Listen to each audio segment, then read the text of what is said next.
So hi Net Neighbors, welcome to another episode of Mr. John's Net Neighborhood. Today we're going to talk a little bit about Microsoft Office and how to get around inside of it. Now, there's a lot that we're not going to cover today because honestly we don't need to go into Excel and PowerPoint and the intricacies of all of them. Those will be for later classes. Today is just about navigating around inside of Office in general. So everything we're going to talk about is applicable to Word, Excel, PowerPoint, the whole thing. And while I will be using Office 365 today, everything I'm going to talk about will also be true for Office basically since 2007. So if you have Office 2010, 2013, 2016, 2019, 2021 coming out soon, everything should hold true for all of those. Now, my screen's going to look a little different from yours, and I'll explain that when we get into it. But hold on, and we'll be right in there. So here we are inside of Word. At least I hope so. And what we're first going to look at here in Word is just the overall layout of everything. So like I said, just because mine looks a little different doesn't mean yours is wrong. I actually have dark mode turned on for my screen. That's why you'll see everything's a little bit darker. And I'll go into how to change all of this later on in another class. For right now, we're just going to stick with this as is. Now, what we're looking at is Microsoft Word. And Microsoft Word is a good place to start for any of these because it really is where most people spend their time. I mean, don't get me wrong. A lot of people use PowerPoint. A lot of people use Excel. You might even use Access more than everything else. But for the largest scope of people, Word is a good place to start. Now, some things I want to point out is up here in the upper left-hand corner is known as the Quick Access Toolbar. And yours is definitely going to look different from mine because I have put some buttons here that you don't have. It's really easy to add a button to the Quick Access Toolbar. There's a couple of ways you do it. One, you'll take your mouse and there's this little arrow here. It actually looks like a line with an arrow beneath it.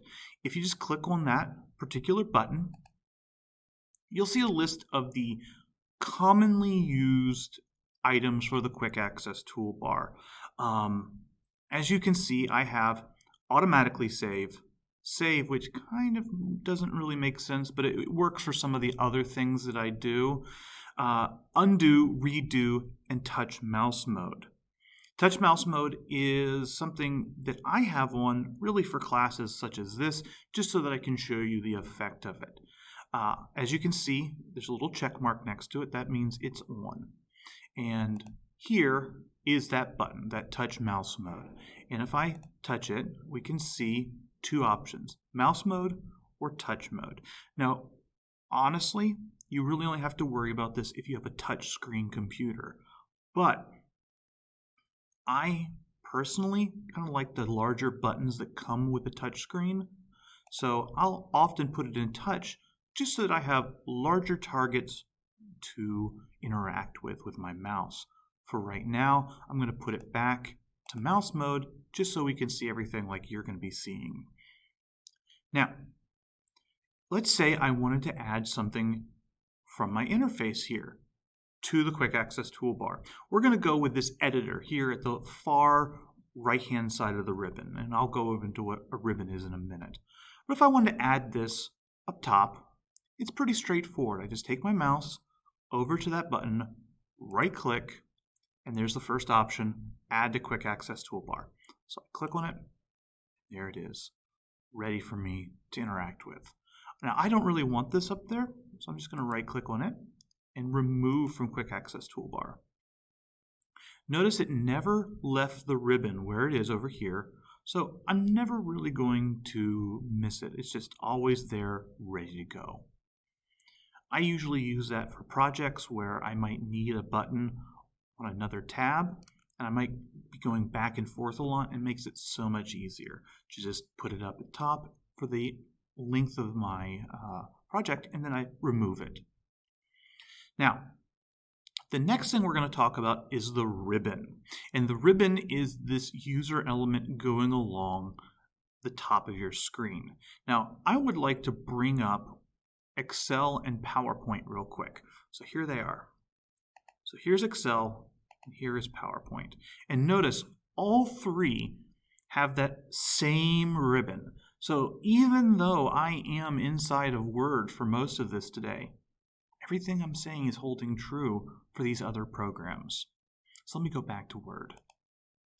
So inside of Word and the ribbon, which remember is up top here, you have two major ways of organizing your information. Up top here, we have tabs. Think of tabs like the file folder names in a file box.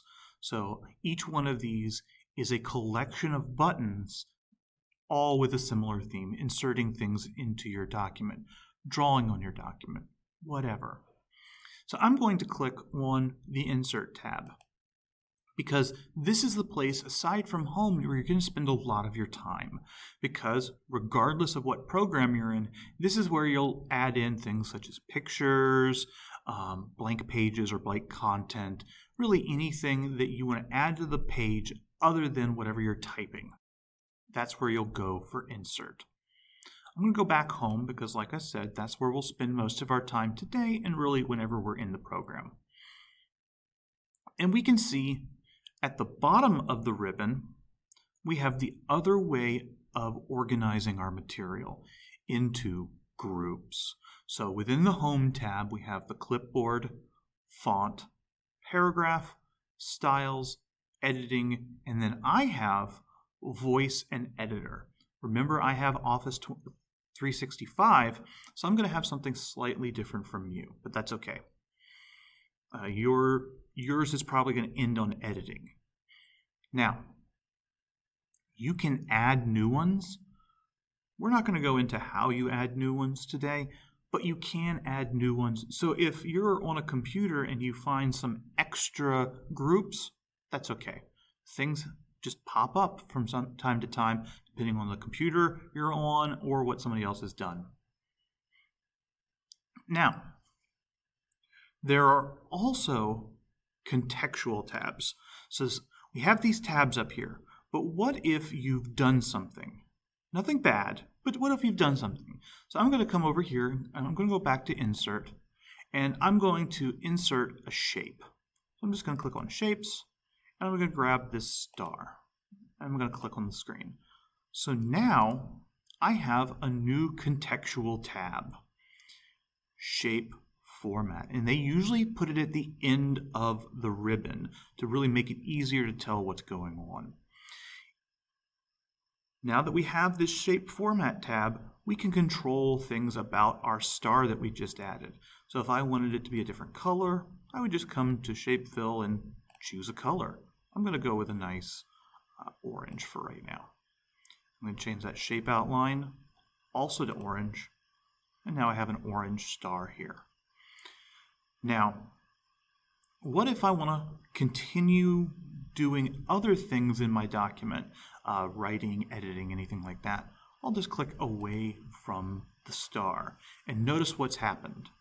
Now that I'm no longer clicked on the star, the Shape Format Contextual tab is gone. It'll only reappear when we come back and left click on the star, and there it is. So if you see that there's a menu up here that you're used to being there and it's not, try clicking on something and see if it comes back. So I'm going to get rid of this star for now by clicking on it. And I'm just going to hit the delete key because I don't need it right now. Now, at the bottom of the screen are several user interface elements that are really handy. Now, over here on the right-hand side, on the left-hand side, these are elements that are program specific. So in Word, you're going to see the page count and that sort of thing. Whereas if I was to bring up Excel, we would see ready. And if I had any content here, we would see the sums of formulas and other kinds of things like that. So we're not really worried about that right now. And in PowerPoint, again, we'll see slide 1 of 1, and there'll be more content as we work in PowerPoint. Let me downsize those. If you are ever curious what goes down here, and again, I'm in the lower left-hand corner of the screen, still inside of Word, just right-click down there. And here we have the status bar and everything we can customize about the status bar. Notice I can add in whatever section I'm in, vertical page position, line number. Remember, each one of these is going to be different depending on the program you're in, but kind of handy, some quick things that we can come in and change if we need it. Usually what I've run into is that I use my computer at home and then I use a work computer, and the work computer is set up slightly different. So I just come down here, right click, and add in the elements that I want. Now, the elements that are always there, for the most part, are over here on the right-hand side of your screen. Again, right hand near the bottom. We have a couple of different ways of viewing our content, and it's really going to depend on what program you're in. But usually there's a way of viewing the content as if it was a sheet of paper, as if it was on the internet, or as if it was just the standard format for Office. And usually that standard format is in the middle. If I go to Excel, here it is at the beginning, but there's our print layout right there. And if we go to PowerPoint, it's at the beginning, and then there are some different other views here. So like I said, really depends on what program you're in. Now, what I think is the most important down there at the bottom of the ribbon, not the bottom of the ribbon, bottom of the screen, is the zoom slider. Now, let me go ahead and put some content here. So I'm just going to put some gibberish on the screen real quick. So now I have gibberish. And just so that we're both clear, if I click on the gibberish and I look up here in the font group, it says Calibri Body 11-point font. Now maybe 11 points is a little bit too small for you to read. That's okay, it might be too small for me too. Now, I have seen people do this, and if you've done this before, it's okay. But I've seen people highlight all of the data, come up here to the font group, and change it to make it easier to read. If you've done that, try not to do that in the future. Like I said, it's not wrong, but it can mess some things up, especially if you have pictures or tables or any other content besides text, because that'll move those pictures, it'll move a lot of things, and it can be very hard to get it back the way you want it. Instead, if you need to make this larger so that you can read it, I often come down here to the lower right-hand corner of my screen and change the magnification. If I just grab this little line there, I can move it and make the text bigger. So now it's larger, much easier to read, and if I come back up to the font group, notice it's still 11-point font. So all I've really done is taken a magnifying glass to it. Now I do want to tell you a little shortcut when we talk about magnification. I said I often go down here, and that's true, I do. But what I do even more is I use my keyboard sitting in front of me.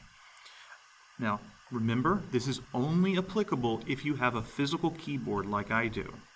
If you're on a tablet or something, you'll probably just do pinch to zoom. But on here, I'm going to hold the control key down, and with my mouse, I'm going to, and let me hold up the mouse real quick. I'm going to use this scroll key, the scroll button right here. So holding control, I'm going to roll that scroll wheel. If I roll it towards me, it gets smaller. If I roll it away from me, it gets bigger. Now, that might be backwards on yours. I might have it set backwards. That's okay. Play around with your mouse, see what direction works for you. You'll find that what I just told you, that control mouse wheel, works on a lot of different programs, and it can make your life a lot easier. So hi, welcome back. That's pretty much everything there is to talk about navigation inside of Office. Now, that is by no means everything about navigating. The program-specific stuff, those little quirks that you'll find in Word and Excel and PowerPoint, we're going to go into those individually in the proper class. But for today, I just wanted to set you up with a general knowledge base so that you could refer back later on when I'm referring to things such as tabs and groups. What the heck does Mr. John mean? Well, now there's a video for that. Look forward to more videos in the future. Be sure to like and subscribe the video. Leave a comment if you have any questions about today's topic, or if you'd like to suggest any topics for the future. I'm always on the lookout for new ideas. Until the next video, have fun, find adventure, stay safe.